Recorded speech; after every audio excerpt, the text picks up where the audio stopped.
এখন বাজে হচ্ছে রাত 12টা, 12:30 একটু বেশি।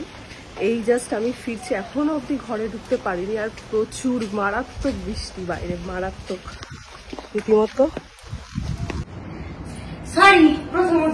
আরে না না, তেমন কোনো বড় ব্যাপার নয়।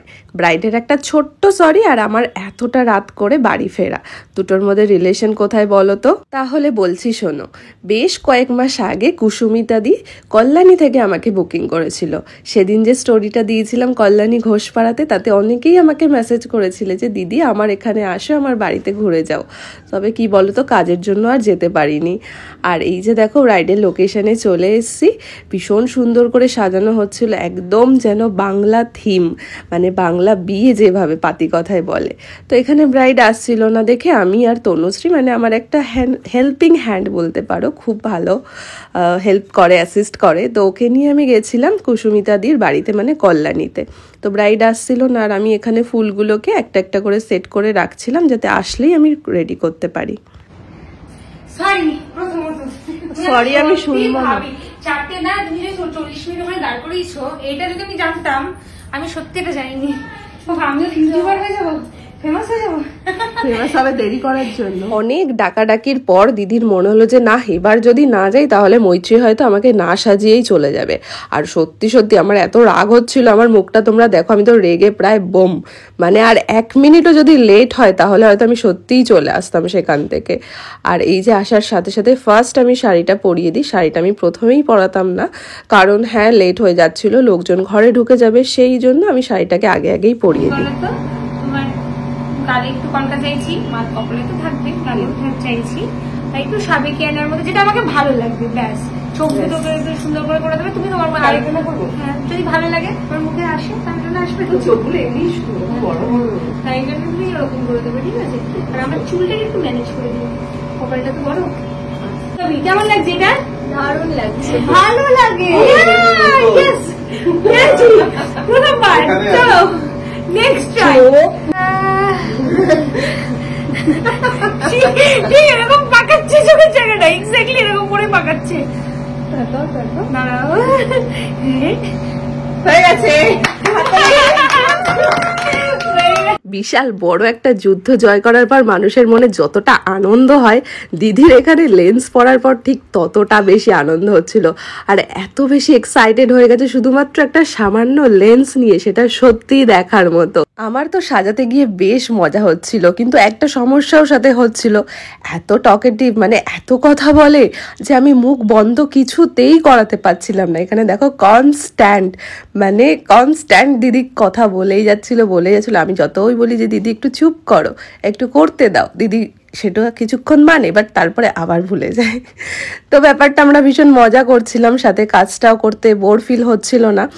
আর এই যে আই মেকআপটা আমি করছিলাম না, দিদি আমাকে বলেই দিল যে ফার্স্টে তুমি তোমার মতো করে করো, শুধু যেন আমাকে একটু সাবেকি ব্যাপারটা লাগে। তো সাবেকি ব্যাপারটা লাগতে গেলে যেটা হয়, একটু টানা টানা চোখ করতে হয়, একটু একদম নর্মালের উপরে কিছু করতে হয়। বাট আমার মনে হলো কি দিদির চোখটা বেশ সুন্দর, বেশ অনেকটা জায়গা রয়েছে, তাই একটু কাট ক্রিজ আই মেকআপ করি, কেমন লাগবে সেটা দেখাই যাবে। আমি কিন্তু কোনো আইডিয়া ছিল না যে কেমন লাগতে পারে, এটা একটা এক্সপেরিমেন্টই বলা যায়। আই মেকআপটা করেছি, আর তারপরে ফেস মেকআপে চলে গেলাম। ফেস মেকআপের মধ্যে দিদির এখানে কমপ্লেক্সনটা দেখছো একটু ডার্কের দিকে, তো আমি কি করলাম, তার জন্য একটা মিডিয়াম টোনের ফাউন্ডেশন দিলাম। এখানে দেখো ফাউন্ডেশনটা একটু তোমাদের মনে হতে পারে স্কিন টোনের থেকে ফেয়ার, বাট অ্যাকচুয়ালি এটা ফেয়ার ছিল না, এটা একদম স্কিন টোন ছিল।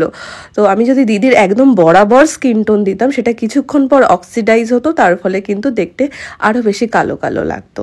তাই আমি স্কিন টোনের থেকে 1 শেড বা 2 শেড আমি ফেয়ার ইউজ করি, যাতে পরে এটা অক্সিডাইজ হয়ে গেলেও একদম নর্মাল দেখতে লাগে। আর দেখো এটা ছিল হচ্ছে উল্টো রথের দিন, মানে উল্টো রথ যেদিন ছিল 15ই জুলাই, সেদিনের আমার ব্রাইড।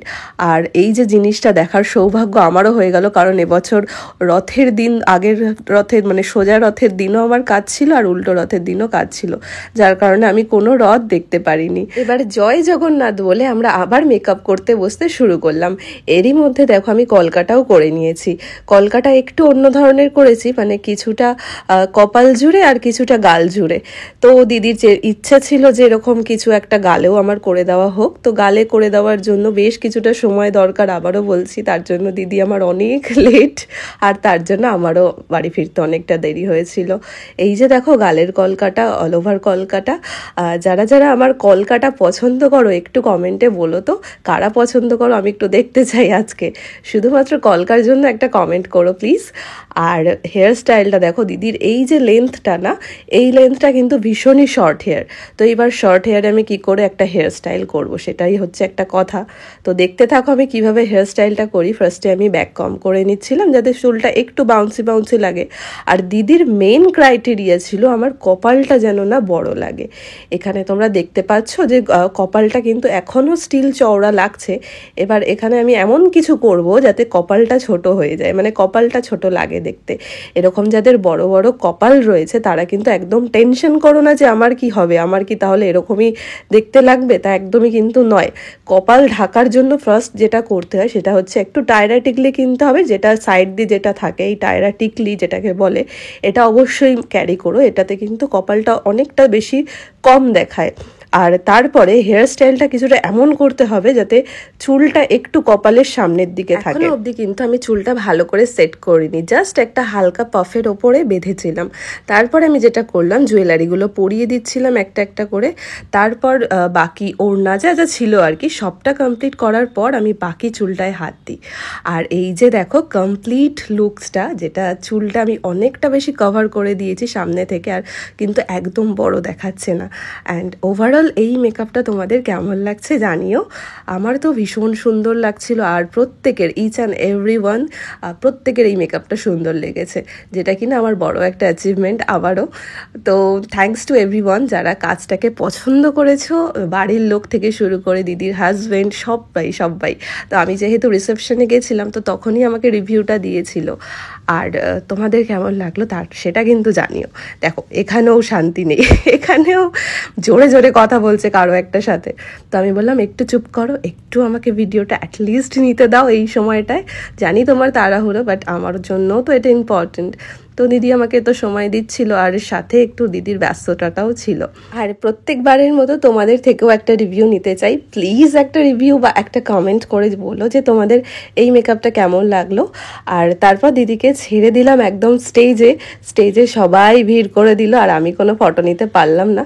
ততক্ষণে তো আমাদের প্রচুর লেট হয়ে গেছে, প্রায় 9:30টার দিকে আমরা সেখান থেকে বেরিয়েছি। তার কারণ হলো এই যে ঘোষপাড়া জায়গাটা, এখানে প্রচুর লেটে ট্রেন।